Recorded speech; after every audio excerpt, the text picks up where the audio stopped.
मुंबईकरांचा रिक्षा प्रवास महागण्याची शक्यता आहे। देशात पेट्रोल डिझेल पाठोपाठ दरवाढ होऊन इंधनाचे भाव देखील आता गगनाला भिडले। त्यानंतर सर्वच क्षेत्रात दरवाढीचे चटके बसू लागलेले आहेत। अलीकडेच सीएनजीच्या दरामध्ये वाढ झाल्यामुळे आता ऑटो रिक्षा आणि टॅक्सीच्या भाडेवाढीचं संकट उभं ठाकलेलं आहे। आणि या पार्श्वभूमीवर 1 जुलैपासून मुंबई रिक्षाचं किमान भाडं 27 रुपये होण्याची शक्यता आहे। जुन्या दराने ऑटो रिक्षाची सेवा देणं परवडत नसल्याचं म्हणणं मांडत मुंबई रिक्षा मेन्स युनियनने अंधेरी आरटीओला भाडेवाढीचा प्रस्ताव दिलेला आहे।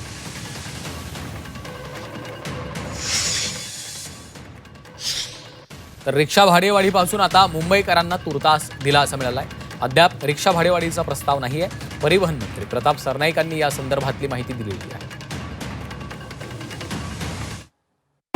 अद्यापपर्यंत आमच्याकडे रिक्षा दरवाढीचा प्रस्ताव आलेला नाही। रिक्षा दरवाढीचा प्रस्ताव हा परिवहन मंत्री म्हणून माझ्याकडे येत नाही।